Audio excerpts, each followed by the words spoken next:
So tonight I'm going to be answering this funny question that someone asked me. And so the person said, why is it that, most Nigerians creator always talk about marriage?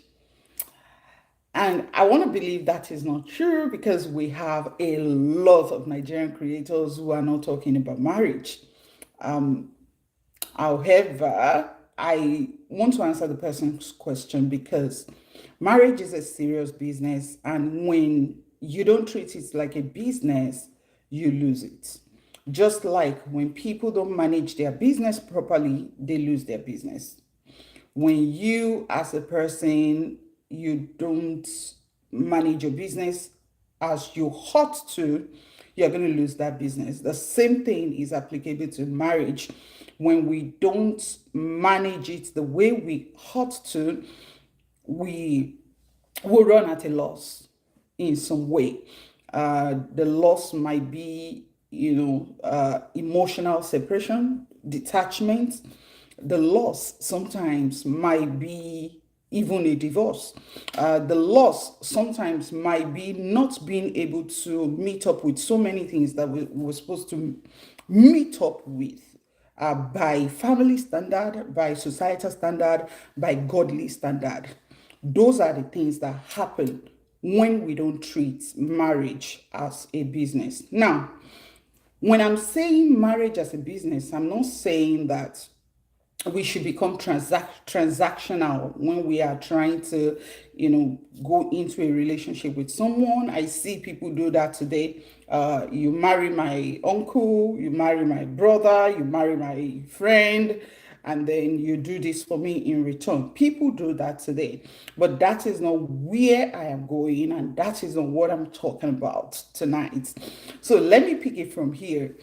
The person who asked that question did not actually know me because uh, I've been married for a while and I've learned so much. I've learned and I'm still learning because marriage is a learning institution that you keep understanding the other person day by day, day by day.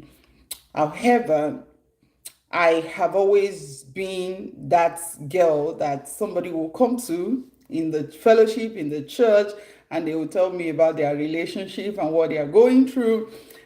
Even though they probably don't know how perfect my own relationship was, but people just were just able to trust me with their, relationship concerns at the time before I even got married at all.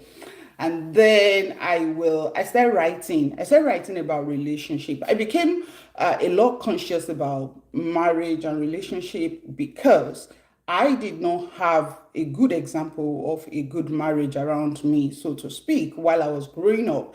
I grew up with a single mom, and almost everyone around me where I grew up, I did not see an example of a good marriage at that time. So I continued to learn, and I was reading, I was studying, there's this person that I can never forget, people who really impacted me quite all are Reverend Badi Ogunlano. For those of you who lives in Ibadan, Reverend Badi Ogunlano, Pastor Bimbo Odukoya of blessed memory. Oh, Pastor Bimbo was really a blessing. Thursday night, we are always there. We're ready to sit down to learn.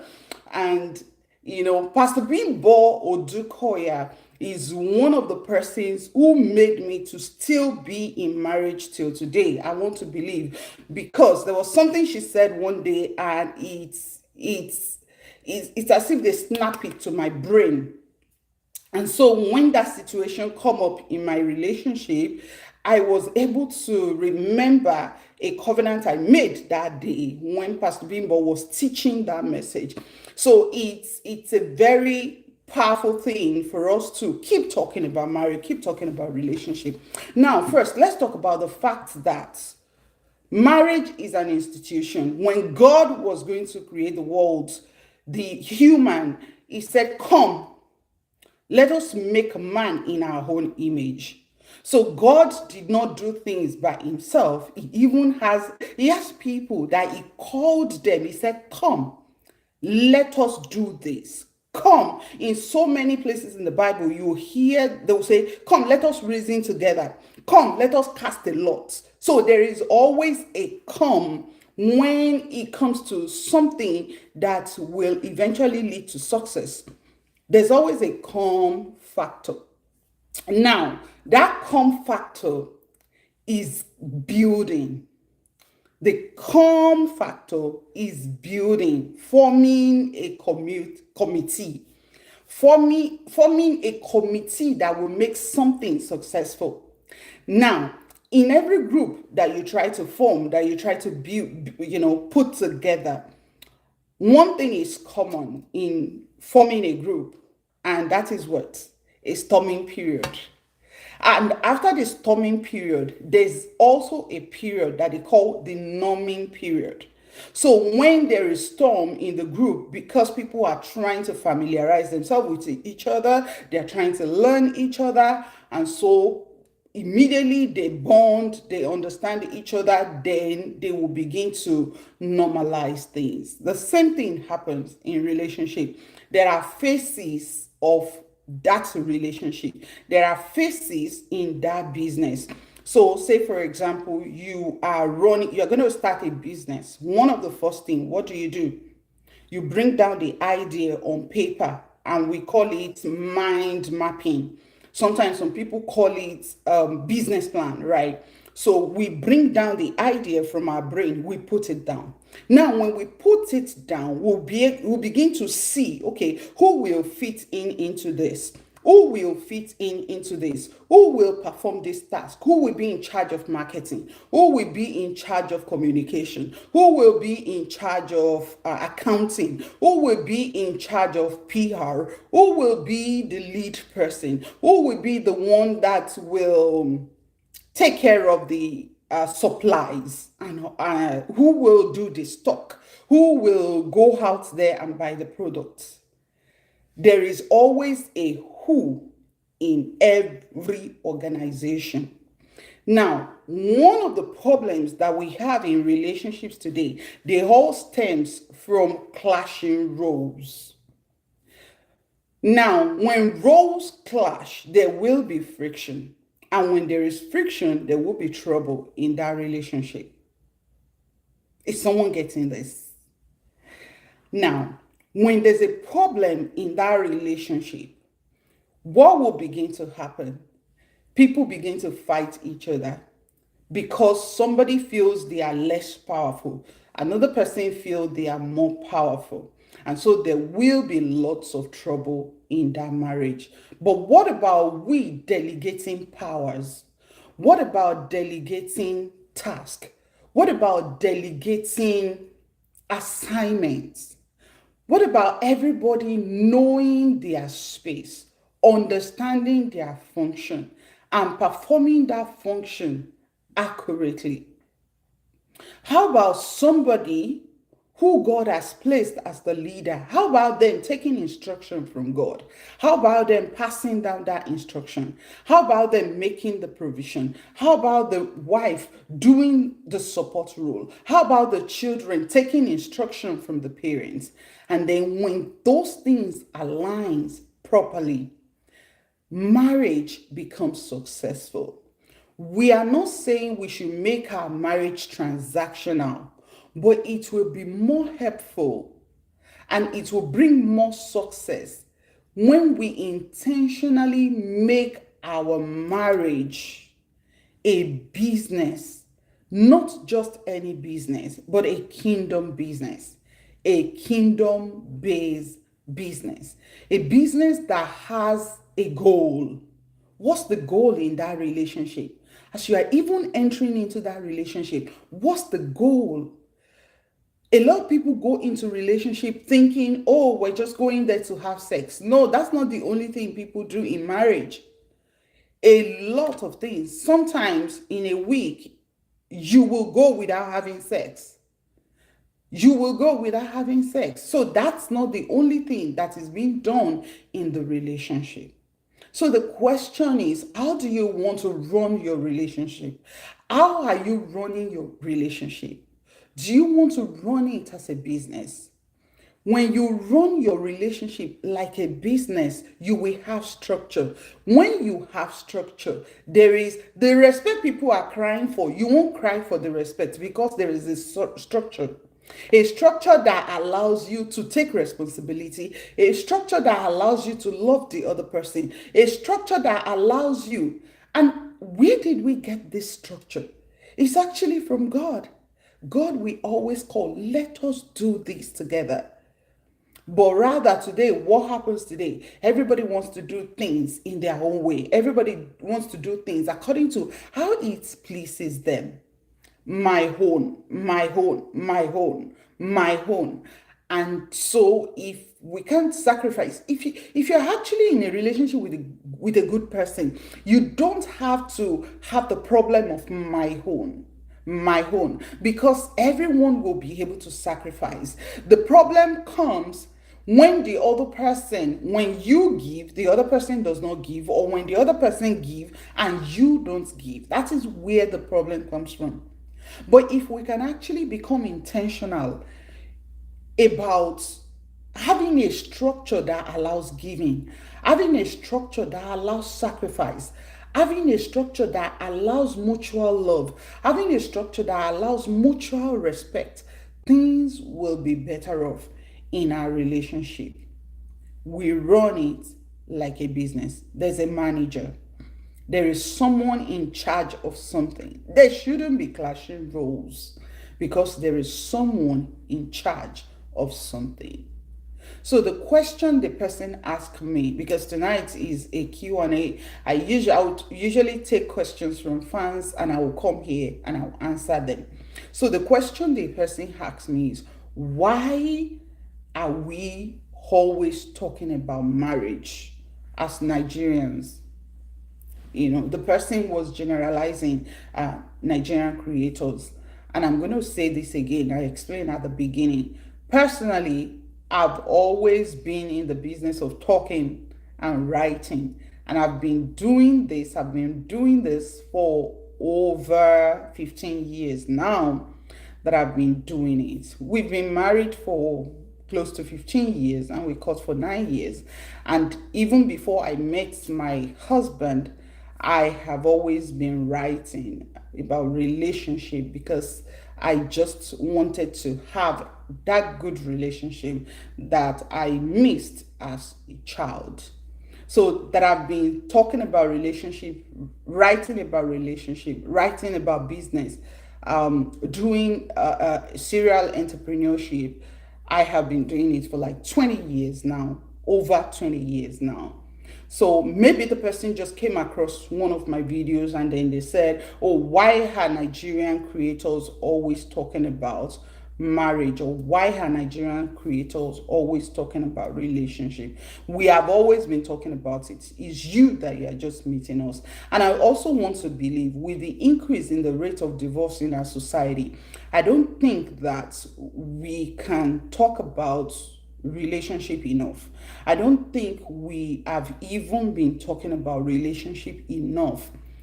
One of my vision is that we will be able to reach 2.3 billion women all around the world by providing them a mentor, by someone talking to someone, by someone talking to someone, by someone talking to someone. You don't have to have everything. You are enough already. What you have is enough already. You have enough intelligence. You have enough wisdom. Wherever you are, whatever position you are right now, anywhere you are always at the middle. And what do I mean by the middle? Someone is ahead of you and you are ahead of someone. There is someone that one thing. They were asking in a movie, they were asking the person who was playing all kinds of character in the movie, and they asked, oh, so at this point that you acted as a professor, how did you actually, how were you able to successfully carry out that role? And he said, because I just have to know one chapter ahead of the students. It's that simple, which is true. So there is someone that you know just one chapter ahead of in life. There is someone you know just one thing ahead of. There is someone you are just a step ahead of them. Ask them for the permission to be their mentor. Let's keep talking about relationship. Let's keep talking about marriage. See, your marriage affects every other thing in your life. Your relationship, the success of your relationship will determine the success of so many other things in your life. You see, a lot of people that you see or you think that they are successful in their business, but they are not successful in their marriage, is because you are not aware. They are not the key person of influence in their marriage, in their business. That was why the business was able to look successful. If they happens to be the key person of influence in their business, they probably will not have the success that we think they have while they lose their marriage or they lose their home. In your marriage, you are the key person of influence. In your relationship, you are the key person of influence. So you cannot afford to miss it. You cannot afford to be slack. You cannot afford to do things the way you want. Because why? A lot of people are looking up to you in that relationship. Your spouse is looking up to you. Your children are looking up to you. The in-laws are looking up to you. Your family and friends are looking up to you. You cannot afford to just do it just like any other person. You cannot afford to do it just the way you like or just the way you want. Because why? It is a business and it should be treated as business. And that is why I will say we must always talk about relationship. We must always talk about marriage. I want more people who are knowledgeable to come forward and talk about relationship. We just have to mentor people. When you succeed in your marriage, there's every tendency that you will succeed in your business. When you fail in your marriage, there's every tendency that some other areas or some other aspects of your life will have some troubles, including in your parenting, including in other areas of your life. You want to have a good life, marry a good person. Marry someone that you will have a structure that will allow you to experience success. I hope this helps somebody tonight. I'm going to head to the studio to do the recording of our podcast, and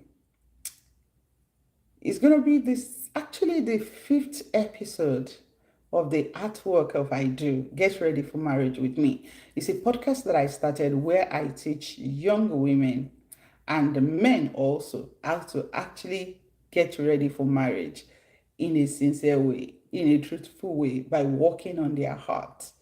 When we work on our heart and we come into the business with an open heart, a heart willing to learn, a heart willing to change, a heart willing to sacrifice, then we will have less trouble in marriage and we will have more good people in our relationship. And at the end of the day, we'll be able to have a good success.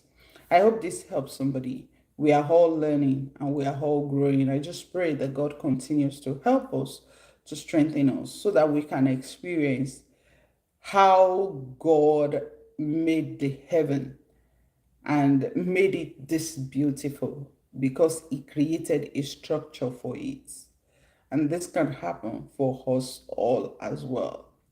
I learned this structuring from a friend of mine, and it works when we work it. I pray God will help us. God bless you. Thank you so much for joining me. Thank you on Instagram. Thank you on YouTube. God bless you. And you will see the artwork of I Do being released. And by the way, this video is sponsored by the Women's School of Transformation, where we help women grow, empower, and become a better version of themselves. You want to join us? Welcome and step on our campus. God bless you, and I'll see you in the next one. Bye for now.